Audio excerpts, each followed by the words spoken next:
നിക്കാഹിനോട് വിവാഹത്തോട് അധികവും പെൺകുട്ടികൾക്ക് താല്പര്യം കുറഞ്ഞു വരുന്നുണ്ട് ഇന്ന്. അതിൻ്റെ ഒരു കാരണം വിവാഹവുമായി ബന്ധപ്പെട്ട കാഴ്ചപ്പാട് മാറിയതാണ്. വിവാഹം എന്നത് അനിവാര്യതയാണ് ജീവിതത്തിന് എന്ന് മനസ്സിലാക്കിയതാണ് പ്രശ്നം. ജീവിക്കാൻ വിവാഹം അനിവാര്യമല്ല. അങ്ങനെയാണ്, അതുകൊണ്ട് കല്യാണം എന്നാണ് നമ്മൾ വിചാരിച്ചത്. ജീവിക്കാൻ വിവാഹം ഒന്നും അനിവാര്യമല്ല. തീരെ വിവാഹിതരായ ആളുകളും ജീവിച്ചിട്ടുണ്ട്. ഈസ നബി അലൈഹി സ്വലാം കല്യാണം കഴിച്ചിട്ടില്ലല്ലോ. ബഹുമാനപ്പെട്ട സയ്യിദത്തുനാ നഫീസത്തുൽ മിസ്രിയ റളിയല്ലാഹു അൻഹ ജീവിച്ചിട്ടില്ലേ? ബഹുമാനപ്പെട്ട സയ്യിദത്തുനാ റാബിയത്തുൽ അദവിയ്യ റളിയല്ലാഹു അൻഹ ജീവിച്ചിട്ടില്ലേ? മഹാനായ സയ്യിദുനാ ഉവൈസുൽ ഖറനി റളിയല്ലാഹു അൻഹു ജീവിച്ചിട്ടില്ലേ? ജീവിക്കാൻ വിവാഹം അനിവാര്യമല്ല. പിന്നെന്തിനാ വിവാഹം? ഇസ്ലാമിലെ വിവാഹത്തിന്റെ കാഴ്ചപ്പാട് ജീവിക്കാനല്ല. ശരിക്ക് സ്വർഗത്തിൽ എല്ലാവരും ആണും പെണ്ണുമാണെന്ന് സൂറത്ത് യാസീൻ പറഞ്ഞിട്ടുണ്ട്. ഹും വ അസ്വാജുഹും ഫീ ളിലാലിൻ അലൽ അറായികി മുത്തഖിഊൻ ലഹും ഫിഹാ ഫാകിഹത്തുൻ വലഹും മാ യദ്ദഊൻ സലാമുൻ ഖൗലൻ മിർ റബ്ബിർ റഹീം. ഹും അവരും വഅസ്വാജുഹും അവരുടെ ഇണകളും ഫീ ളിലാലിൻ മരത്തിന്റെ ചോട്ടില് അലൽ അറായികി അരീക്കത്തി എന്ന കട്ടിലിന്മേൽ മുത്തഖിഊന ചാരിയിരിക്കുന്നതാണ്. ലഹും അവർക്കുണ്ട് ഫിയാദിൽ ഫാകിഹത്തുൻ പഴങ്ങള് വലഹും മാ യദ്ദഊൻ അവർ ആവശ്യപ്പെടുന്നത് എന്തും. കല്യാണം ശരിക്കും സ്വർഗത്തേക്കുള്ളതാണ്. ആദ്യത്തെ കല്യാണം നടത്തിയത് അബുൽ ബശറായ ആദം അലൈഹിസ്സലാമാണ്. ആദ്യത്തെ പുതിയാപ്പള സ്വർഗത്തിൽ നിന്നാണ്. ആദ്യത്തെ പുതിയണ്ണ് ഉമ്മുനയായ ഹവ്വാ ബീവി റളിയല്ലാഹു അൻഹയായിരുന്നു, സ്വർഗത്തിലാണ്. അവസാനത്തെ കല്യാണവും സ്വർഗത്തിലാണ്. മുത്തുനബിയുടെ തൃക്കല്യാണം, മറിയം ബീവിയെ കല്യാണം കഴിക്കും. അവസാനത്തെ കല്യാണവും സ്വർഗത്തിനാണ്. ത്വഹ തങ്ങളെ തൃക്കല്യാണത്തിന് തോരണങ്ങളെ തൂക്കുമ്പോൾ തന്നിന്നാം പാടി താളത്തിലാടും മേളത്തിൽ എങ്ങളെ ചേർക്കല്ല അമീൻ. അള്ളാഹു നമ്മളെ ചേർക്കട്ടെ. സ്വർഗത്തിലെ ഏറ്റവും പ്രധാനപ്പെട്ട ആഘോഷം നബി തങ്ങളുടെ കല്യാണമാണ്. കല്യാണം സ്വർഗത്തിലേക്കുള്ളതാണ്. ഇവിടത്തെ അതേ ഭാര്യ തന്നെയാണ് സ്വർഗത്തിലെ, ഇവിടത്തെ അതേ ഭർത്താവ് തന്നെയാണ് സ്വർഗത്തിലെ. സത്യത്തിൽ കല്യാണം, വിവാഹം എന്നത് സ്വർഗത്തിലേക്കുള്ള ഒരുക്കമാണ്. വൈവാഹിക ജീവിതത്തിലെ എല്ലാ സന്തോഷങ്ങൾക്കും കൂലിയുണ്ട്, എല്ലാ പ്രയാസങ്ങൾക്കും കൂലിയുണ്ട്. എല്ലാം സ്വർഗത്തിലാണ്. മൻ തവ്വജ ലില്ലാഹി തവ്വജ മൻ തസവ്വജ ലില്ലാഹി തവ്വജല്ലാഹു ലഹു താജൽ മലികി ഹബീബുനാ റസൂലുള്ളാഹി. ആരെങ്കിലും അല്ലാഹുവിന് വേണ്ടി കല്യാണം കഴിച്ചാൽ നാളെ മഹ്ശറയിൽ വരുന്ന സമയത്ത് അവന് രാജാവിന് നൽകപ്പെടുന്നത് പോലെയുള്ള കിരീടം ധരിപ്പിക്കപ്പെടുന്നതാണെന്ന് അഷ്റഫുൽ വറാ ഹബീബുനാ റസൂലുള്ളാഹി സല്ലല്ലാഹു അലൈഹി വസല്ലമ തങ്ങൾ പറഞ്ഞിട്ടുണ്ട്. അതുകൊണ്ട് വിവാഹം ഒരിക്കലും ദുനിയാവിലേക്കുള്ളതല്ല, വിവാഹം സ്വർഗത്തിലേക്കുള്ളതാണ്. ഈ കാഴ്ചപ്പാടാണ്ട് പോയാല് കല്യാണം ഒരു ഭാരമായിട്ട് മാറും. കാഴ്ചപ്പാട് മാറിയാലാണ് വിവാഹം ഭാരമാകുന്നത്. അതുകൊണ്ട് ഒരിക്കലും ഇസ്ലാം ദീൻ അവതരിപ്പിക്കുന്ന വിവാഹം എന്ന കാഴ്ചപ്പാട് ദുനിയാവിലേക്കുള്ളതല്ല, അത് ആഖിറത്തിലേക്കുള്ളതാണ്, സ്വർഗത്തിലേക്കുള്ളതാണ്. വിവാഹവുമായി ബന്ധപ്പെട്ട ഏത് കാര്യത്തിനും കൂലി സ്വർഗത്തിലാ പറഞ്ഞിട്ടുള്ളത്. ഒരു പെണ്ണ് ഒരിക്കൽ ഗർഭിണിയായി പ്രസവിച്ചാൽ അവൾക്ക് 100 ഷഹീദിന്റെ കൂലി നൽകപ്പെടുമെന്നാണ്. ഒരു ഷഹീദ് എന്നൊക്കെ പറഞ്ഞാൽ എത്രയാ നിങ്ങള്? സയ്യിദു ശുഹദാ എന്ന പേരിൽ അറിയപ്പെടുന്ന ആള് ഹംസ റളിയല്ലാഹു അൻഹു ആണ്. ഉഹുദ് യുദ്ധത്തിൽ ഹംസ റളിയല്ലാഹു അൻഹുവിനെ വഹ്ശി കൊന്നു. കൊന്നിട്ട് നെഞ്ചത്ത് കയറിയിരുന്ന് നെഞ്ച് കുത്തിക്കീറിയിട്ട് അതിൽ നിന്ന് കരള് വലിച്ച് പുറത്തേക്കെടുത്ത് വായിലിട്ട് ചവച്ചു തുപ്പി. അതൊക്കെയാണ് ഷഹീദ് പറഞ്ഞാല്. ഹുബൈബ് റളിയല്ലാഹു അൻഹുവിനെ കഴുകുമരത്തിൽ കയറ്റിയിട്ട് 4 ഭാഗത്തു നിന്നും അമ്പെയ്തിട്ട് ശരീരം അരിപ്പ പോലെ തൂങ്ങിക്കിടന്നു. അതൊക്കെയാണ് ശുഹദാക്കന്മാര്. അങ്ങനത്തെ 100 ഷഹീദിന്റെ കൂലി ഒരിക്കൽ ഗർഭിണിയായി പ്രസവിച്ചാൽ അവൾക്ക് നൽകപ്പെടുന്നതാണ്. പോരെ? അതുകൊണ്ട് വിവാഹവുമായി ബന്ധപ്പെട്ട കാഴ്ചപ്പാട് മാറിയാൽ താല്പര്യം കുറയും. കാഴ്ചപ്പാട് ശരിയാണോ, എന്നാ പിന്നെ കുറച്ചൊക്കെ ബുദ്ധിമുട്ടുണ്ടെങ്കിലും കുഴപ്പമില്ല എന്ന് തോന്നും. ബുദ്ധിമുട്ടില്ലാതെ എന്താ കിട്ടുക? ഗൾഫ് പോവാതെ പൈസ കിട്ടുമോ? ഗൾഫിൽ നിന്ന് എല്ലാവർക്കും പൈസ എങ്ങനെ നൂലുമ്പ വരുന്നുണ്ട് നിങ്ങൾ കേട്ടുക്കണോ? ഇല്ല, അത് പോയിട്ട് അധ്വാനിച്ചാൽ തന്നെ കിട്ടുള്ളൂ. ബുദ്ധിമുട്ടില്ലാതെ എന്താ കിട്ടുക? 100 ഷഹീദിന്റെ കൂലിയാണ് കിട്ടുന്നുണ്ടെങ്കിൽ അതിനുള്ള ബുദ്ധിമുട്ടും ഉണ്ടാവും. ഉറപ്പന്നല്ലേ? 100 ഷഹീദിന്റെ കൂലിയാണ് ഒരിക്കൽ ഗർഭിണിയായി പ്രസവിച്ചാലുള്ളത്. ഇങ്ങനെ ഓരോ കാര്യങ്ങൾക്കും അങ്ങനെ തന്നെയാണ്. ഒരാൾ തന്റെ ഭാര്യയുമായി ഇണചേർന്നാൽ അവന്റെ ചെറുദോഷങ്ങൾ പൊറുക്കപ്പെടും. ഒക്കെ സ്വർഗത്തുക്കുള്ള ഒരുക്കാണ് ശരിക്കത്. സ്വർഗത്തുക്കുള്ള ഒരുക്ക. പക്ഷെ നമ്മളതിനും ഗാനമേള നടത്തിയതിനിപ്പോ അള്ളാഹുത്തല എന്ത് കാട്ടാനാ? സംഗതി സ്വർഗത്തുക്കുള്ള ഒരുക്കാണ്. അവിടെ ചെന്നിട്ട് ഗാനമേള. ഇവിടുന്ന് അത് നല്ല വട്ടത്തിൽ വെള്ളിയാഴ്ച രാവിലെ പള്ളിക്ക് വെച്ചിട്ട് സയ്യിദന്മാര്, ഉസ്താദന്മാര്, സാദാത്യങ്ങള്, നേതാക്കന്മാര്, കാരണന്മാരൊക്കെ സാന്നിധ്യത്തിൽ ഭംഗിയാക്കി ഉഷാറാക്കി അത്യാവശ്യം വേണ്ടപ്പെട്ടവരൊക്കെ അറിയിച്ച് നല്ല ഭക്ഷണമൊക്കെ ഉണ്ടാക്കി. അങ്ങനെ തന്നെ ഭക്ഷണം ഉണ്ടാക്കുന്നിടത്തൊന്നും പിശുക്കണം എന്ന് എനിക്ക് അഭിപ്രായമില്ല. പൈസ ഉള്ള ആളുകള് അവരുടെ വകയായുള്ള നല്ല ഭക്ഷണങ്ങള് സാമ്പത്തികമായി പ്രയാസമുള്ള ആൾക്കാർ ആ പേരിൽ തിന്നോട്ടെ എന്ന അഭിപ്രായമാണ് എനിക്കുള്ളത്. അത് ബിസ്ക്കറ്റും ചായ ആക്കേണ്ട ആവശ്യമൊന്നുമില്ല. എൻ്റെ അഭിപ്രായമാണ്. നിങ്ങൾക്ക് നിങ്ങളെ അഭിപ്രായം പോലെ ചെയ്യട്ടോ. വേറുള്ളടത്തൊക്കെ പൈസ ചെലവാക്കുന്നുണ്ട്. നിക്കാവിൻ്റെ അവിടെ ചെന്നപ്പോൾ പൈസ ചുരുക്കാന്നും പറഞ്ഞാണ്ട് ബിസ്ക്കറ്റും ചായയും. അത് നല്ല നിലക്കൊരു മട്ടത്തിൽ ആർഭാടം വേണ്ട, ധൂർത്തും വേണ്ട. ആവശ്യത്തിന് ഭക്ഷണം കൊടുക്കലോ വിരുന്നുകാരെ ഇക്രാം ചെയ്യലോ ഒരിക്കലും ധൂർത്തൊന്നല്ല. അപ്പൊ അതൊരു മര്യാദക്കുള്ള ഭക്ഷണമൊക്കെ ഉണ്ടാക്കിയിട്ട് ഓൻ്റെ അടുത്ത് സാമ്പത്തികം ഉണ്ട്, ആൾക്കാർ നല്ലത് തിന്നോട്ടെ, എന്താ അതിന് കുഴപ്പം? കൊണ്ടുപോയി കൊട്ടാൻ പാടില്ല, അത് ധൂർത്താവും. കുറച്ച് കുറേ ഉണ്ടാക്കിയാണ്ട് ആൾക്കാരെ കാണിച്ചിട്ട് ഒരു തലക്കൊന്നൊന്നിങ്ങനെ എടുത്തു നോക്കിയാണ്ട് ബാക്കി കൊണ്ടുപോയി കൊട്ടി അങ്ങനെയൊന്നും ചെയ്യാൻ പാടില്ല എന്ന് മാത്രം. നല്ല ഭക്ഷണം ഉണ്ടാക്കണതിനോ കൊഴുക്കുന്നതിനൊന്നും ഒരു കുഴപ്പമില്ല. കാരണം അവൻ സ്വർഗത്തിലേക്കുള്ള ഒരുങ്ങാണ്. അപ്പം അതിനനുസരിച്ചുള്ള ഭക്ഷണം കാര്യങ്ങളൊക്കെ ഉണ്ടാക്കി ആളുകൾക്ക് നല്ലവർക്ക് കൊടുത്തു. അതിനൊന്നും ഒരു വിരോധമില്ല. എന്തായാലും അത് സ്വർഗത്തിലേക്കുള്ള ഒരുക്കാണ് വിവാഹം തന്നെ സംഗതി. ഈമാനിന്റെ സ്ഥാനത്താണ് നിക്കാഹ് വരിക. നിങ്ങളിത് നല്ലോണം മനസ്സിലായിക്കോളി. എന്താ ഇപ്പൊ ബാക്കിയില്ലാത്തത്? ഇപ്പൊ എന്താ ഒക്കെ ശരിക്കന്നല്ലേ ഈ പറഞ്ഞേ?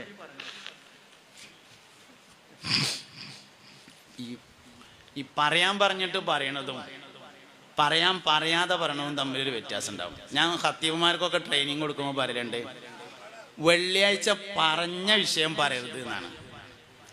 ചില വെള്ളിയാഴ്ച സുബഹിസ്കാരം കഴിഞ്ഞിട്ട് വിഷയം പറഞ്ഞു തരുന്ന കുറച്ച് ആൾക്കാരുണ്ടാവും റൂമിലേക്ക് വരാൻ. ഇന്ന് ഉസ്താദെ നമുക്ക് ഇന്ന വിഷയം പറയണം എന്ന് പറയും. ആ വിഷയം പറയാൻ പാടില്ല. അതെന്താ വെച്ചാൽ അത് അയാളുടെ മനസ്സിൽ ഒരാളെ കണ്ടിട്ടുണ്ടാവും. ഗീബത്താണ് ആ ഭരണ പരിപാടി. ആ വിഷയം പറയാൻ പാടില്ല.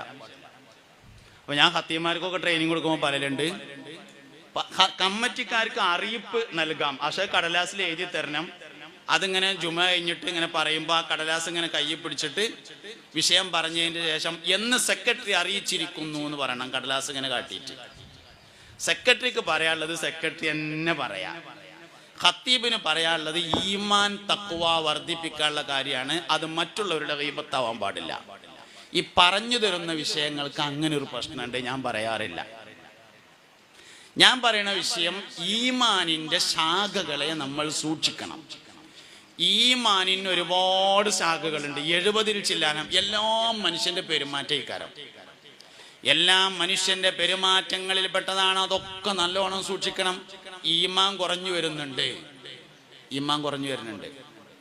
ഇന്നിപ്പോ കുട്ടികളാരും നേരങ്ങത്തിൽ പോണില്ല, ഒക്കെ ചാടിയിട്ടാണ് പോണത് എന്നാ കേട്ടത്. ഒന്നെങ്കിൽ റബ്ബറും പാല് കുടിച്ചിട്ടുണ്ടാവും, അല്ലെങ്കിൽ തവളയാകാൻ പഠിച്ചിട്ടുണ്ടാവും. അപ്പോഴല്ലേ ചാടുക.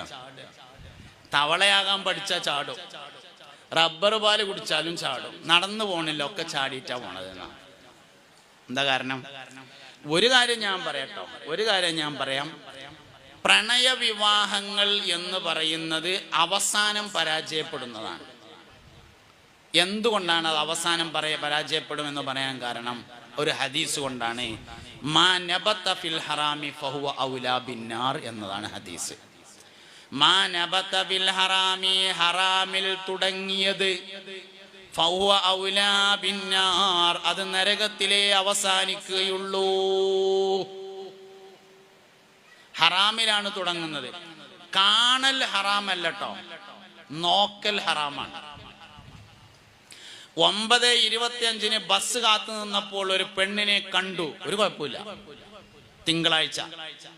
ചൊവ്വാഴ്ചയും 9:25 ബസ് കാത്തു നിന്നപ്പോൾ ഒരു പെണ്ണിനെ കണ്ടു, ഒരു കുഴപ്പമില്ല. ബുധനാഴ്ചയും ബസ് കാത്തു നിന്നപ്പോൾ ഒരു പെണ്ണിനെ കണ്ടു, ഒരു കുഴപ്പമില്ല. വ്യാഴാഴ്ച കാണാൻ വേണ്ടി ബസ് കാത്തു നിന്നു, അന്ന് മുതൽ ഹറാമായി. പ്രണയം ഹറാമിൽ തന്നെയാണ് തുടങ്ങുന്നത്, അല്ല എന്ന് പറയരുത്. ലൈംഗിക ബന്ധം ഉണ്ടായിട്ടില്ല എന്നുള്ളത് ശരിയായിരിക്കും. എന്നാൽ അൽ ഐനാനി സിനാഹുമാ അന്നദറു ഹബീബുനാ റസൂലുള്ളാഹി, കണ്ണിന്റെ വ്യഭിചാരം നോട്ടമാണെന്ന് മുത്തുനബി സല്ലല്ലാഹു അലൈഹി വസല്ലമ പറഞ്ഞിരിക്കുന്നു. കണ്ണിന്റെ വ്യഭിചാരം നോട്ടാണ്. വൽ യദാനി സിനാഹുമാ അൽ ബത്ഷു, കയ്യിന്റെ വ്യഭിചാരം തൊടലാകുന്നു.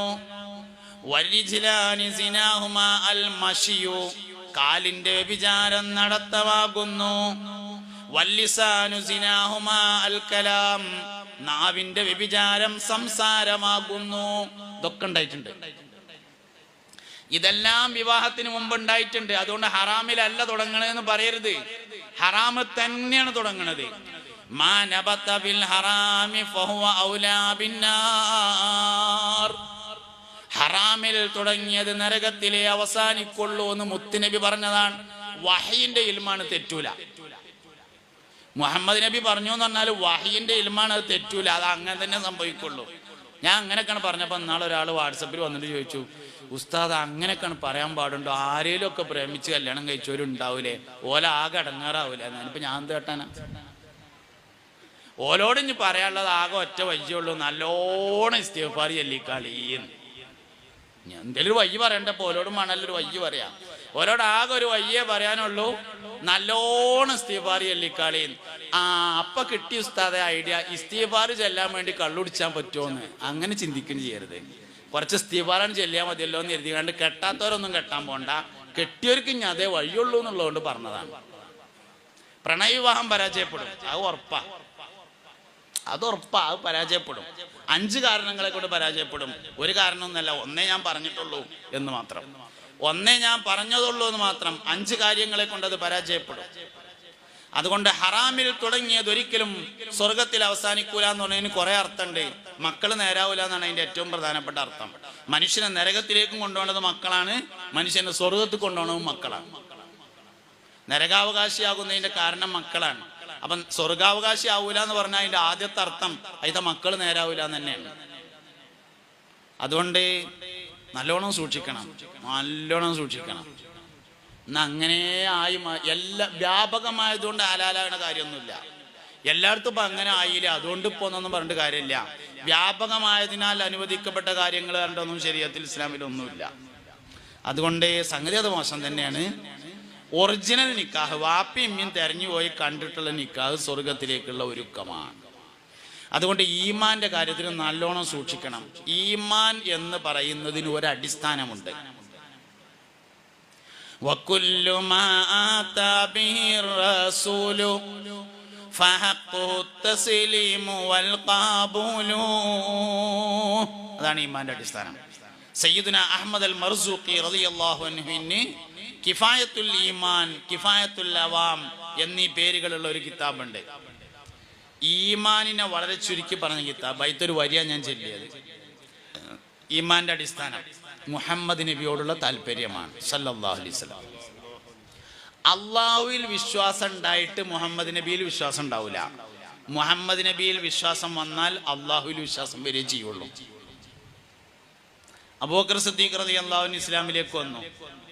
അള്ളാഹുവിൽ വിശ്വാസം ഉള്ളതുകൊണ്ട് മുഹമ്മദ് നബിയിൽ വിശ്വസിച്ചതല്ല, മുഹമ്മദ് നബി സല്ലല്ലാഹു അലൈഹി വസല്ലമയിൽ വിശ്വാസം വന്നതിനാൽ അള്ളാഹുവിൽ വിശ്വസിച്ചതാണ്. ഉമർ ഇബ്നുൽ ഖത്താബ് റളിയല്ലാഹു അൻഹു ഇസ്ലാമിലേക്ക് വന്നു. എന്തേ കാരണം? മുഹമ്മദ് നബിയിൽ വിശ്വാസം വന്നു, അപ്പോൾ അള്ളാഹുവിൽ വിശ്വാസം വന്നു. ഉസ്മാൻ റളിയല്ലാഹു അൻഹു ഇസ്ലാമിലേക്ക് വന്നു, അലി റളിയല്ലാഹു അൻഹു വന്നു.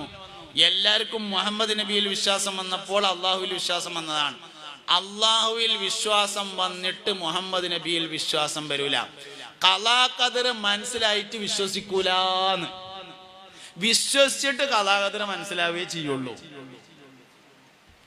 ഖലാ ഖദർ മനസ്സിലാകണില്ല, അതുകൊണ്ട് ഞാൻ വിശ്വസിക്കണില്ല പറഞ്ഞാല് ഖലാ ഖദർ മനസ്സിലായിട്ട് വിശ്വസിക്കൂല.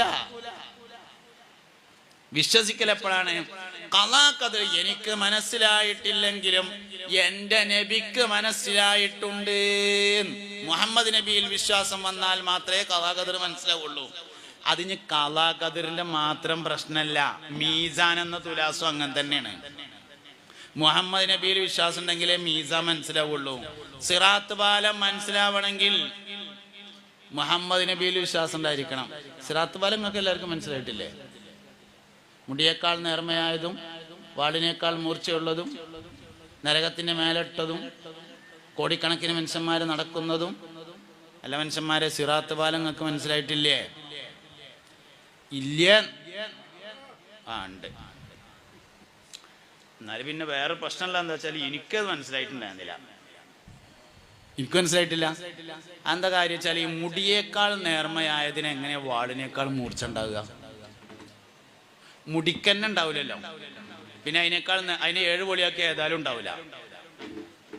നിങ്ങൾക്ക് തന്നെ മനസ്സിലാവുള്ളൂ. വെറുതെ അല്ല നിങ്ങൾ വേസ്റ്റ് വില്ലൂരിലായത്. അത് മനസ്സിലാവൂല.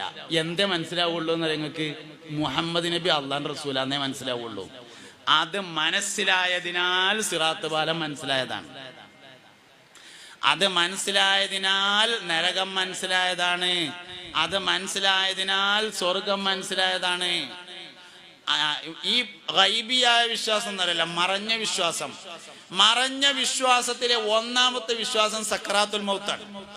മരണത്തിന്റെ വേദനയാണ് ആദ്യത്തെ അനുഭവം. ഗൈബിയായ കാര്യങ്ങളിൽ ഒരു മനുഷ്യന്റെ ആദ്യത്തെ അനുഭവം മരണത്തിന് ശക്തമായ വേദന ഉണ്ട് എന്നാണ്. ഇന്ന് വരെ മരിച്ച ആരും വന്നിട്ട് ഭയങ്കര വേദന ഇട്ടോ എന്ന് പറഞ്ഞിട്ടില്ല. നമ്മളെ അനുഭവത്തിൽ ഒരടങ്ങേറില്ല, അവന് ബോധമില്ലാതെ കിടക്കുകയാണ്.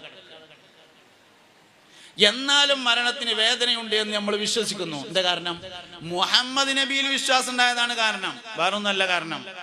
അതുകൊണ്ട് ഈമാനിന്റെ അടിസ്ഥാനം മുഹമ്മദ് നബിയിലുള്ള വിശ്വാസമാകുന്നു സല്ലല്ലാഹു അലൈഹി വസല്ലം. അത് കൂടുന്നതിനനുസരിച്ച് ഈമാൻ കുറയും, അത് കുറയുന്നതിനനുസരിച്ച് ഈമാൻ കുറയും. ദൗർഭാഗ്യവശാൽ ഈ ഉമ്മത്തിൽ ഏറ്റവും കൂടുതൽ തർക്കമുണ്ടാവാറുള്ളത് 2 മാസത്തിലാണ്. ഒന്ന് റമദാനിലും ഒന്ന് റബീഉൽ അവ്വലിലും. ഈ ഉമ്മത്തിൽ ഏറ്റവും കൂടുതൽ തർക്കം ഉണ്ടാകുക 2 മാസമാണ്. ഒന്ന് റമദാൻ മാസത്തിൽ ആൾക്കാർക്ക് തോനെ കൂലി കിട്ടില്ല, അപ്പൊ ശൈത്താൻ എങ്ങനെയൊക്കെ മുടക്കും അത്. രണ്ടാമത്തത് റബീഉൽ അവ്വലാണ്. റബീഉൽ അവ്വൽ ആകണേന്റെ മുന്നേ ഒരു മുഹറം കൈനോട് കൂടെ തന്നെ ഇലക്ട്രിക് പോസ്റ്റ് നിറഞ്ഞിട്ടുണ്ടാവും, നബിദിനം അനാചാരം, മുഹമ്മദ് നബി സാധാരണ മനുഷ്യൻ തന്നെയാകുന്നു. ഈ ഉമ്മത്തിൽ ഏറ്റവും തർക്കമുള്ള മാസമാണ് റബീഉൽ അവ്വൽ. ഇസ്ലാന്തിയിൽ 2 തരം ആൾക്കാരുണ്ട് എന്നാണ്. ഒന്ന് അന്വേഷകരും വേറൊന്ന് ആസ്വാദകരും. ഒന്ന് അന്വേഷിക്കുന്ന ആൾക്കാർ, വേറൊന്ന് ആസ്വദിക്കുന്ന ആൾക്കാർ. ചില ആൾക്കാർ ഇങ്ങനെ അന്വേഷിച്ച് നടക്കും. അല്ല നബിദിനം ആഘോഷിക്കാൻ പറ്റുമോ? അല്ല നബിദിനം ആഘോഷിക്കാൻ പറ്റുമോ? മരിച്ചോളം അന്വേഷിക്കും. ചില ആൾക്കാർ ആസ്വാദകരാണ്. ഒരു മരിക്കോളം റബീഉൽ അവ്വൽ ആയാൽ പൂർവ്വ വിദ്യാർത്ഥികൾക്ക് പാടാൻ പറ്റുമോ എന്ന് ചോദിക്കും. അപ്പൊ സദർ ഉസ്താദ് പറയും പാടിക്കോളി എന്നറിയും. അപ്പം അങ്ങോട്ട് കയറിയിട്ടാണ്ട് പാടും. അപ്പൊ ഗൾഫിൽ നിന്ന് വന്ന ആൾക്കാരുണ്ടാവും, ഓലെ കീശയിൽ പൈസ ഉണ്ടാവും, ഓലെ അത് കവറിലിട്ടിട്ടാണ് കൊടുക്കും. അങ്ങനെ ആസ്വദിക്കുന്നവരും അന്വേഷിക്കുന്നവരും. അന്വേഷിക്കുന്നവർ ഖിയാമത്ത് നാൾ 1-ാം തീയതി ഒരു അന്വേഷിച്ച് നടക്കലേ ഉണ്ടാവുള്ളൂ, പാടലുണ്ടാവില്ല. ആസ്വദിക്കുന്നവരാണ് പാടുക. നമ്മൾ അന്വേഷിക്കണ്ടെന്നല്ല ഞാൻ പറഞ്ഞത്, അന്വേഷകരാവരുത്, ആസ്വാദകരാവണം. പരിശുദ്ധ ദീനുൽ ഇസ്ലാം എന്ന് പറഞ്ഞത് ആസ്വദിക്കാനുള്ളതാണ്. അതുകൊണ്ട് ആസ്വദിക്കണം. എന്ത് വേണം? മുഹമ്മദ് നബി സല്ലല്ലാഹു അലൈഹി വസല്ലമയോടുള്ള അമിതമായ താല്പര്യം. അമിതം എന്നതിന് പറയാൻ പറ്റൂല, അധികമായ താല്പര്യം. ആ താല്പര്യം ഉണ്ടെങ്കിൽ മാത്രമാണ്, അതാണ് ഈമാന്റെ ബേസ്. ഈ ഉമ്മത്തിലെ ഏറ്റവും ഈമാനുള്ള മനുഷ്യൻ സയ്യിദുനാ അബൂബക്കർ സിദ്ദീഖ് റളിയല്ലാഹു അൻഹു. ഈ ഉമ്മത്തിലെ ഏറ്റവും ഈമാനുള്ള മനുഷ്യൻ സിദ്ദീഖ് റളിയല്ലാഹു അൻഹു. സിദ്ദീഖ് റളിയല്ലാഹു അൻഹു ഇസ്ലാം ദീനിൽ എന്തായാലും ഒന്ന് രാജിവെക്കുമെന്ന് ഖുറൈശികൾ ഉറപ്പിച്ച ദിവസമായിരുന്നു മിഅ്റാജിന്റെ പിറ്റേ ദിവസം.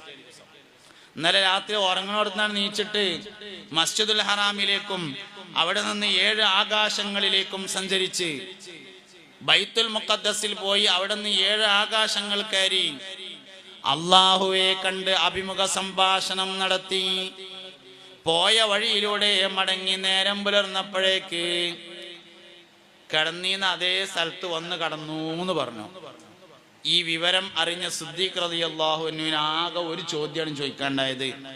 ഇത് എൻ്റെ നബി പറഞ്ഞതാണോ എന്ന് ചോദിച്ചു.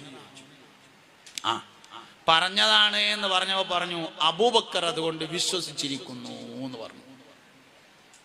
ഈമാന്റെ അടിസ്ഥാനം മുഹമ്മദ് നബിയിലുള്ള താല്പര്യമാണ് സല്ലല്ലാഹു അലൈഹി വസല്ലം. ഇത് കുട്ടികളെ പഠിപ്പിക്കണം. നമ്മളിപ്പോൾ റബീഉൽ അവ്വൽ 12-നും കുട്ടികൾക്ക് പ്രസംഗം കൊടുക്കുന്നത് ഇന്റർനാഷണൽ വിഷയക്കാരം മുഹമ്മദ് നബിയും ആധുനിക ലോകവും എന്നൊക്കെ കൊടുക്കുക. കുട്ടികൾക്ക് പറഞ്ഞെടുക്കേണ്ടത് കുട്ടിയായ നബി, ചെറിയ കുട്ടിയായ നബി സല്ലല്ലാഹു അലൈഹി വസല്ലം. നബി തങ്ങളുടെ ഒരു കുട്ടിക്കാലം ഉണ്ടായിരുന്നു. അത്ഭുതം, വളരെ വലിയ അത്ഭുതമാണ് മുസ്തഫ നബി സല്ലല്ലാഹു അലൈഹി വസല്ലം തങ്ങളുടെ കുട്ടിക്കാലം. ആദ്യം ഉമ്മാന്റെ അടുത്തുനിന്ന് ഹലീമത്തു സഅദിയ റളിയല്ലാഹു അൻഹാ മുലയൂട്ടാൻ വേണ്ടി കൊണ്ടുപോയി 2 കൊല്ലത്തിന്. ഒരു കൊല്ലം കഴിഞ്ഞ് ഒന്ന് തിരിച്ചു കൊടുത്ത് കുറച്ച് ദിവസമൊക്കെ പേരയിൽ നിർത്തി രണ്ടാമതും കൊണ്ടുപോയി. 2-ാം വർഷം തിരിച്ചു കൊടുക്കാൻ വേണ്ടി കൊടുന്നിട്ട് ചോദിച്ചു, ഞാൻ ഒന്നുകൂടി കൊണ്ടോട്ടെ എന്ന്. കരാറ് കഴിഞ്ഞു. കരാറ് 2 വർഷത്തിനുള്ളൂ. ശമ്പളവും കഴിഞ്ഞു. 3-ാം കൊല്ലം കൊണ്ടുപോയി ശമ്പളമില്ലാതെ. 3-ാം വർഷം കൊണ്ടുചെന്ന സമയത്താണ് നെഞ്ചു കീറിയ അത്ഭുത സംഭവം ഉണ്ടായത്. നെഞ്ചു കീറി ഹൃദയം പുറത്തെടുത്ത് കഴുകി വൃത്തിയാക്കി യഥാസ്ഥാനത്ത് മടക്കി വെച്ചു. കഥയല്ല, അനസ് ബിൻ മാലിക് റളിയല്ലാഹു അൻഹു പറഞ്ഞിട്ടുണ്ട്, ആ സർജറി കഴിഞ്ഞ സ്ഥലം നബി തങ്ങൾ എനിക്ക് കാണിച്ചു തന്നിട്ടുണ്ടായിരുന്നു. തെളിവ് സഹിതാണ്. ആ ഓപ്പറേഷൻ കഴിഞ്ഞ ആ സ്ഥലം നബി എനിക്ക് കാണിച്ചു തന്നിട്ടുണ്ട് എന്ന് സയ്യിദുനാ അനസ് ബിൻ മാലിക് റളിയല്ലാഹു അൻഹു 10 വർഷം നബി തങ്ങളോടൊപ്പം ഊണിലും മുറക്കിലും കഴിഞ്ഞുകൂടിയ ആളാണ് മഹാനായ സയ്യിദുനാ അനസ് ബിൻ മാലിക് റളിയല്ലാഹു അൻഹു. അനസ് റളിയല്ലാഹു അൻഹു നബി തങ്ങൾ ഒരിക്കലും ഒരു ദുആ നടത്തി. അനസ് റളിയല്ലാഹു അൻഹുവിന്റെ വാപ്പ ചെറുപ്പത്തിൽ മരിച്ചിട്ടുണ്ടായിരുന്നു, മാലിക്. അനസ് റളിയല്ലാഹു അൻഹുവിന്റെ ഉമ്മയാണ് ഉമ്മു സുലൈം റളിയല്ലാഹു അൻഹ എന്ന് പറയുന്നത്. ഉമ്മു സുലൈമിനെ 2ാമത് കല്യാണം കഴിച്ചു അബൂ ത്വൽഹ റളിയല്ലാഹു അൻഹു. നിങ്ങൾക്ക് ഏറ്റവും നല്ല ഒരു ഭാര്യയെയും ഭർത്താവിനെയും കാണണമെങ്കിൽ അബൂ ത്വൽഹയെയും ഉമ്മു സുലൈമിനെയും അബൂ സുലൈമിനെയും നോക്കണം എന്ന് മുത്തുനബി പറഞ്ഞു സല്ലല്ലാഹു അലൈഹി വസല്ലം. നിങ്ങൾ സദസ്സെന്ന് പോണില്ലല്ലോ, അത്യാവശ്യം മുദ്രയിക്കാൻ മുട്ടുന്നവരൊക്കെ പൊയ്ക്കോളി, അതിന് കുഴപ്പമൊന്നുമില്ല കേട്ടോ. ഞാൻ നിങ്ങളെ പിടിച്ചു നിർത്തിയിട്ട് സ്വീപ്പാക്കണമൊന്നുമില്ല. ഷുഗറുള്ളവരെന്തായാലും പോയി മുദ്രയിച്ചൊക്കെ വന്നോളി, അതിനൊന്നും കുഴപ്പമില്ല. അതിനൊന്നും ഞാൻ ഒന്നും പറയുന്നില്ല. ഇവിടെ ഇരിക്കണവരും ഇങ്ങോട്ട് നോക്കണം എന്നേ ഉള്ളൂ, വേറെ കുഴപ്പമൊന്നുമില്ല. മൂത്രയ്ക്ക് അത്യാവശ്യമുള്ളവർ പൊയ്ക്കോളി. ഇത് എന്തെങ്കിലും പറയാമെന്ന് വിചാരിച്ചിട്ട് പോകാതിരിക്കണ്ടെന്ന് ഞാൻ ഒന്നും പറയില്ല. ഉണ്ടാവും ഫോൺ വരുന്നവർ എടുത്തോളി, അതിനും ഞാൻ ഒന്നും പറയില്ല, അതിനൊന്നും പറയില്ല. പറയലും ഇങ്ങോട്ട് നോക്കിയില്ലെങ്കിൽ മാത്രമേ പറയുള്ളൂ, വേറെ ഒന്നിനും പറയില്ല. അപ്പൊ ഇങ്ങോട്ട് നോക്കി എന്താണെന്ന് വെച്ചാൽ നോക്കിയില്ലെങ്കിൽ നിങ്ങൾക്ക് ഇതുകൊണ്ട് കാര്യം ഉണ്ടാവില്ല. അതുകൊണ്ടാണ് ഈ നോക്കാൻ പറയണത്. നോക്കാതെ നിങ്ങൾക്ക് ഇത് ഒരു കാര്യം ഇതാണ്ട് ഉള്ളിലേക്ക് കയറണ്ടേ, കയറണമെങ്കിൽ നിങ്ങൾ ഇങ്ങോട്ട് നോക്കണം. അതിന് വേണ്ടിയിട്ടാണ്. അനസ് റളിയല്ലാഹു അൻഹുവിന്റെ വാപ്പ മാലിക് എന്നവർ ചെറുപ്പത്തിൽ മരിച്ചു. അങ്ങനെ അനസ് റളിയല്ലാഹു അൻഹുവിന്റെ ഉമ്മ ഉമ്മു സുലൈം റളിയല്ലാഹു അൻഹയെ 2ാമത് അബൂ ത്വൽഹ കല്യാണം കഴിക്കുകയാണ്. ഈ ഉമ്മു സുലൈമിന്റെ കഥ നിങ്ങൾ കേട്ടിട്ടുണ്ടാവും. കുട്ടി മരിച്ചിട്ട് ഭർത്താവിനോട് ഞാൻ പറഞ്ഞോളാന്ന് പറഞ്ഞങ്ങാണ്ട് ആരെയും പറയാനേക്കാതെ അവസാനം ശാരീരിക ആവശ്യങ്ങൾക്കൊക്കെ സൗകര്യം ചെയ്തു കൊടുത്തിട്ട് അവസാനം പറഞ്ഞ് നബി തങ്ങളോട് ചെന്ന് പരാതി പറഞ്ഞ ആ ആളാണ് അബൂ ത്വൽഹ. അവരുടെ ഭാര്യയാണ് ഉമ്മു സുലൈം. സ്വർഗാവകാശികളായ ഒരു ഭാര്യയെയും ഭർത്താവിനെയും കാണണമെങ്കിൽ അബൂ സുലൈമിനെയും ഉമ്മു സുലൈമിനെയും കാണണം എന്ന് നബി തങ്ങൾ പറയേണ്ടായിട്ടുണ്ട്. ആ ആൾക്കാരാണിത്. അവരുടെ മകനാണ്. അതിലെ ഭർത്താവ് അബൂ ത്വൽഹയാണ്. ഈ ഉമ്മു സുലൈം അവരുടെ ഭാര്യയായ ഉമ്മു സുലൈമിനെ ആദ്യം കെട്ടിയെന്നതാണ് അനസ് റളിയല്ലാഹു അൻഹുവിന്റെ വാപ്പ മാലിക്. അതിലുണ്ടായ കുട്ടിയാണ് അനസ് റളിയല്ലാഹു അൻഹു. ഉമ്മാനെ 2ാമത് കെട്ടിച്ചു. അങ്ങനെ അബൂ ത്വൽഹയുടെ കൂടെ ഉമ്മ പോവുകയാണ് ഉമ്മു സുലൈം. അവർ തർക്കമുണ്ടായി, അനസിനെ കൊണ്ടോണോ തറവാട്ടിന് നിർത്തണം. തറവാട്ടുകാർ പറഞ്ഞു ഇവിടെ നിർത്തിയാൽ മതി എന്ന്. ഉമ്മാക്കും അബൂ ത്വൽഹയും കൊണ്ടോവും വേണം. അങ്ങനെ തർക്കമായി. തർക്കം തീർക്കാൻ അവസാനം ഒരു തീരുമാനം എടുത്തു, നബിന്റെ അടുത്ത് കൊണ്ടേക്കുക സല്ലല്ലാഹു അലൈഹി വസല്ലം. എന്നാ തറവാട്ടിൽക്കും ആണെങ്കിൽ ഓൽക്കും പോയി കാണാം, ഉമ്മാക്കും ആണെങ്കിൽ ഉമ്മാക്കും, എളാപ്പാക്കും ആണെങ്കിൽ എളാപ്പാക്കും പോയി കാണാം. അങ്ങനെ തീരുമാനമായി. അങ്ങനെ അബൂ ത്വൽഹ എളാപ്പ അനസ് റളിയല്ലാഹുവിനെ നബി തങ്ങൾ എടുത്ത് കൊടുത്തിട്ട് നബിൻ്റെ അടുത്ത് ആക്കിയിട്ട് പറഞ്ഞു, അള്ളാഹുവിൻ്റെ റസൂലേ, അനസുമോൻ ഇവിടെ നിന്നോട്ടെ, നിങ്ങൾ ഓന് വേണ്ടി ഒന്ന് ദോരക്കണം എന്ന് പറഞ്ഞു. അപ്പം അങ്ങനെ തലമ്മ കയ്യച്ചിട്ട് ദോരന്നു. അല്ലാഹുമ്മ ബാരിക് ലഹു ഫീ മാലിഹി വ ഔലാദിഹി എന്ന് ദോരന്നു. 10 വർഷം നബി തങ്ങളോടൊപ്പം കഴിച്ചു കൂട്ടി. വളരെ ചെറിയ പ്രായത്തിൽ വന്നിട്ട് 10 കൊല്ലം. ഖദീജ ബീവി റളിയല്ലാഹു ആയിഷ ബീവി റളിയല്ലാഹുവിനെയും നബി സല്ലല്ലാഹു അലൈഹി വസല്ലമയും ഒരു തലയണയിൽ തലവെച്ച് ഇങ്ങോട്ട് കിടക്കുമ്പോൾ അതേ തലവണയിൽ തലവെച്ച് അങ്ങോട്ട് കിടക്കുന്ന പ്രായം മുതൽ, അത്രയും ചെറുപ്പം മുതൽ 10 കൊല്ലം നബിയോടൊപ്പം താമസിച്ചു അനസ് ബിൻ മാലിക് റളിയല്ലാഹു അൻഹു. തലയിലിങ്ങനെ കയ്യച്ചിട്ട് തോരുന്നു, അല്ലാഹുമ്മ ബാരിക് ലഹു ഫീ മാലിഹി വ ഔലാദിഹി. പഠിച്ചോനെ, അനസിന് മുതലിലും മക്കളിലും ബറക്കത്ത് ചെയ്യണേ എന്ന് തോരുന്നു. മദീനയിൽ എല്ലാവരുടെയും ഈത്തപ്പനത്തോട്ടം വർഷത്തിൽ ഒരു തവണ കായ്ക്കുമ്പോൾ അനസ് റളിയല്ലാഹു അൻഹുവിന്റെ തോട്ടം കൊല്ലത്തിൽ 2 പ്രാവശ്യം കായ്ക്കും. മദീനയിൽ എല്ലാവരുടെയും ഈത്തപ്പനത്തോട്ടം കൊല്ലത്തിൽ 1 പ്രാവശ്യം കായ്ക്കുമ്പോ അനസ് റളിയല്ലാഹു അൻഹുവിന്റെ തോട്ടം കൊല്ലത്തിൽ 2 പ്രാവശ്യം കായ്ക്കുമായിരുന്നു. മുതലിലെ ബർക്കത്ത്, മക്കളിലെ ബർക്കത്ത് കേട്ടോ നിങ്ങൾക്ക്. അനസ് റളിയല്ലാഹു അൻഹുവിന് 100 ചില്ലാനം മക്കളുണ്ടായി എന്നും എല്ലാവരും ഖുർആൻ 30 കാണാതെ പഠിച്ച ഹാഫിളീങ്ങളായിരുന്നു എന്നുമാണ്. പൂ ചോദിച്ചപ്പോൾ പൂക്കാലം കൊടുക്കാന്നറിയില്ലേ? മരിക്കുമ്പോൾ ഒരു കലിമയല്ല നമുക്ക് എല്ലാവർക്കും ആഗ്രഹമല്ലേ? ഒരു കലിമ അതിന് മുണ്ടൂല. മരിക്കുമ്പോൾ ഒരു കലിമയല്ല നമുക്ക് എല്ലാവർക്കും ആഗ്രഹമല്ലേ? തലട്ടിയാൽ മതി, ഒച്ചുണ്ടാക്കണ്ട. ഉണ്ട്. അള്ളാഹു പരിപൂർണ ഈമാനോടുകൂടെ നമ്മളെല്ലാരും മൗത്താക്കി തരട്ടെ. എന്നാൽ മരിക്കുമ്പോൾ 1000 ലാ ഇലാഹ ഇല്ലല്ലാഹ് ചൊല്ലിയ ഒരാളുണ്ട്. ആനക്കര കോയക്കുട്ടി മുസ്ലിയാർ എന്ന സമസ്തയുടെ പ്രസിഡന്റ്.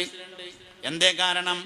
ചാപ്പനങ്ങാടി വാപ്പോലിയര ദിക്ർ ഹൽക്ക ജീവിതകാലം മുഴുവനും കൊണ്ടു നടന്ന ആളാണ്. തിങ്കളാഴ്ച രാത്രി ഇവിടെ പിന്നെ ചാപ്പനങ്ങാടി ദിക്ർ ഹൽക്ക ഉണ്ട് പറഞ്ഞു. ബഹുമാനപ്പെട്ട കോയക്കുട്ടി ഉസ്താദ് ചാപ്പനങ്ങാടി ഉസ്താദിന്റെ മുരീദായിരുന്നു. 1000 ലാ ഇലാഹ ഇല്ലല്ലാഹ് 1000 ലാ ഇലാഹ ഇല്ലല്ലാഹ് കൊണ്ടു നടക്കാൻ വേണ്ടി ജീവിതകാലം മുഴുവൻ നടന്നു. ചാപ്പനങ്ങാട് ദിക്ർ ഹൽക്കുള്ള പള്ളിയിലൊക്കെ വാർഷികത്തിന് പോകും, പുതിയതായി സ്ഥാപിക്കാൻ വേണ്ടി പോകും, അതിന്റെ ദ്വാരക്കാൻ വേണ്ടി പോകും. മരണപ്പെടുന്നതിന്റെ മുമ്പ് മക്കളെയും പേരക്കുട്ടികളെയും വിളിച്ചിരുത്തി, എല്ലാരും വിളിച്ചിരുത്തിയിട്ട് ചാപ്പനങ്ങാട് ദിക്ർ ഹൽക്കാണ് നടത്തി 1000 ലാ ഇലാഹ ഇല്ലല്ലാഹ് ചൊല്ലിയിട്ട് ഈ ലോകത്തോട് വിട പറഞ്ഞു മഹാനായ കോയക്കുട്ടി ഉസ്താദ്. അള്ളാഹു അവരുടെ ദറജ ഉയർത്തട്ടെ, അവരുടെ മദദ് ഫൈദാനിനെ അള്ളാഹു നമ്മളിലേക്കും വർഷിപ്പിച്ചു തരട്ടെ. കൂട്ടത്തിൽ ഓർമ്മ എന്നോ പറഞ്ഞതാണ്, ഒഴിവുണ്ടാകുമ്പോ ഒന്ന് പോയി ചെല്ലിക്കൊളി. ജീവിതകാലത്ത് ഏറ്റവും കൂടുതൽ പറയുന്നത് എന്താണോ അതാണ് മരിക്കുമ്പോൾ പറയാം. ഒരു തർക്കമില്ല. ജീവിതത്തിൽ ഏറ്റവും കൂടുതൽ പറയുന്ന വാക്ക് ഏതാണോ ആ വാക്കായിരിക്കും മരിക്കുമ്പോൾ പറയുക. അതുകൊണ്ട് ഒഴിവുള്ളവരൊക്കെ ഒന്ന് പോയി പങ്കെടുത്താൽ നല്ലതാണ്. വെറും മൗലവിമാരുട്ടികൾക്കും മുക്രിക്കും ഖത്തീബിനും മാത്രമുള്ള പരിപാടിയാക്കി മാറ്റണ്ട. അങ്ങനെങ്കിലും അങ്ങനെ നടക്കട്ടെ, അത് വേറെ കാര്യം. നാട്ടിൻ്റെ ഒരു ഐശ്വര്യം തന്നെയാണ്. അങ്ങനെങ്കിലും അങ്ങനെ നടന്നോട്ടെ. എന്നാലും ഒരു ഒഴിവുള്ളവരൊക്കെ ഒന്ന് പോയിട്ട് കൂടിയാൽ. ഇനി ഒഴിവ് അതിനായിട്ട് ഉണ്ടാവുന്നില്ല കേട്ടോ, അത് ഉണ്ടാക്കലാണ്. അതിനായിട്ട് ഇപ്പോൾ ഒരു ഒഴിവ് നമുക്ക് കിട്ടലൊന്നും ഉണ്ടാവില്ല. അപ്പൊ അതുകൊണ്ട് കാര്യങ്ങൾ ശ്രദ്ധിക്കാം. മുഹമ്മദ് നബി സല്ലല്ലാഹു അലൈഹി വസല്ലമയോട് അപ്പൊ അനസ് റളിയല്ലാഹു അൻഹു അങ്ങനെ ഉണ്ടായെന്നാണ്. അത് മാത്രമല്ല, ഇഞ്ഞുണ്ട് 103 വയസ്സ് അനസ് റളിയല്ലാഹു അൻഹു ജീവിച്ചു എന്നാണ് ഒരഭിപ്രായം. വേറെ അഭിപ്രായത്തിൽ 110 കൊല്ലം ജീവിച്ചിട്ടുണ്ട്. വേറെ അഭിപ്രായത്തിൽ 120 കൊല്ലം ജീവിച്ചിട്ടുണ്ട്. മറ്റൊരഭിപ്രായത്തിൽ 130 കൊല്ലം ജീവിച്ചിട്ടുണ്ട്. പഴയകാലത്തെ ആലിമ്യങ്ങൾ വയത് പറയുമ്പോൾ 150 കൊല്ലം ജീവിച്ചു എന്ന് പറയാറുണ്ടായിരുന്നു അനസ് റളിയല്ലാഹു അൻഹു. സഹാബത്തിൽ ഏറ്റവും കൂടുതൽ കാലം ജീവിച്ചത് സൽമാൻ അൽ ഫാരിസിയാണ്, 200 കൊല്ലം. അതിന്റെ നേരെ താഴെയുള്ള ആള് അനസ് ബിൻ മാലിക് റളിയല്ലാഹു അൻഹു 150 കൊല്ലം. 150ാമത്തെ വയസ്സിലും തലയിലെ ഒരു മുടി നരച്ചിട്ടില്ല. നബി തങ്ങൾ തലമ്മ കൈവച്ചതായിരുന്നു കാരണം സല്ലല്ലാഹു അലൈഹി വസല്ലം. ഇതുകൊണ്ട് കയറാതെ ഈമാൻ കയറൂല. മുഹമ്മദ് നബി കയറാതെ ഈമാൻ കയറന്നില്ല. അങ്ങനെ വിചാരിക്കേ വേണ്ട. മുഹമ്മദ് നബി സല്ലല്ലാഹു അലൈഹി വസല്ലം കയറാതെ ഈമാൻ കയറൂല. അശ്റഖൽ ബദ്റു അലൈന فاختفت منه البدور مثل حسنك ما رأينا قط يا وجه سروري يا نبي سلام عليكم يا رسول سلام عليكم يا حبيب سلام عليكم صلوات الله عليكم. മുഅ്മിനീങ്ങളെ, 130-ാമത്തെ വയസ്സിൽ അനസ് റളിയല്ലാഹു അൻഹുവിന്റെ കവിളിൽ ചുണി വീണിട്ടുണ്ടായിരുന്നില്ല. അനസ് റളിയല്ലാഹു അൻഹുവിന്റെ കവിളത്ത് ചുളില്ല 130-ാമത്തെ വയസ്സിലും. എന്താ കാരണം? മുസ്തഫ നബി സല്ലല്ലാഹു അലൈഹി വസല്ലം തങ്ങൾ കൈകൊണ്ട് കവിളത്തൊന്ന് തലോടിയതായിരുന്നു കാരണം. മുഅ്മിനീങ്ങളെ, 150-ാമത്തെ വയസ്സിലും അനസ് റളിയല്ലാഹു അൻഹുവിന്റെ കവിളിൽ ഇങ്ങനെ കൈവച്ചിട്ട് ആ കൈ ഇങ്ങനെ വാസനിച്ചു നോക്കിയാൽ റോസാപ്പൂവിന്റെ മണമുണ്ടായിരുന്നു. മുത്തുനബി ചെറുപ്പത്തിൽ ഉമ്മ വെച്ചതായിരുന്നു കാരണം. മുഹമ്മദ് നബി കയറാതെ ഈമാൻ കയറൂലട്ടോ. അങ്ങനെ ആഗ്രഹിക്കേ വേണ്ട. ആണുങ്ങളെ, പെണ്ണുങ്ങളെ, ചെറുപ്പക്കാരെ, കുട്ടികളെ. യുക്തിവാദത്തിന്റെ കാരണം മുഹമ്മദ് നബി ഇറങ്ങിയതാണ്. നിരീശ്വരവാദത്തിന്റെ കാരണം മുഹമ്മദ് നബി സല്ലല്ലാഹു അലൈഹി വസല്ലം ഖൽബിൽ നിന്ന് ഇറങ്ങിയതാണ്. ലിബറലിസത്തിന്റെ കാരണം മുഹമ്മദ് നബി സല്ലല്ലാഹു അലൈഹി വസല്ലം ഖൽബിൽ നിന്ന് ഇറങ്ങിയതാണ്. ബിദ്അത്തിന്റെ കാരണം മുഹമ്മദ് നബി സല്ലല്ലാഹു അലൈഹി വസല്ലം ഖൽബിൽ നിന്ന് ഇറങ്ങുന്നതാണ്. ഈമാൻ കാരണോ മുഹമ്മദ് നബി സല്ലല്ലാഹു അലൈഹി വസല്ലം കാരണം, അല്ലാതെ കയറൂല. ഖദീജ ബീവി റളിയല്ലാഹു അൻഹയാണ് സ്ത്രീകളുടെ കൂട്ടത്തിൽ നിന്ന് ആദ്യമായി വിശ്വസിച്ച ആള്. ഖദീജ ബീവി റളിയല്ലാഹു അൻഹ പറഞ്ഞിട്ടുണ്ട്, നബിയേ, നിങ്ങളെ അല്ലാഹു സുബ്ഹാനഹു വ തആല നബിയാക്കി നിയോഗിക്കുന്നതിന്റെയും 5 കൊല്ലങ്ങൾക്ക് മുമ്പ് നിങ്ങൾ നബിയാണ് എന്ന് ഞാൻ മനസ്സിലാക്കിയിട്ടുണ്ടായിരുന്നു. ഖദീജ ബിയുടെ ഈമാൻ മുഹമ്മദ് നബി ഖൽബിൽ കയറിയതാണ് സല്ലല്ലാഹു അലൈഹി വസല്ലം.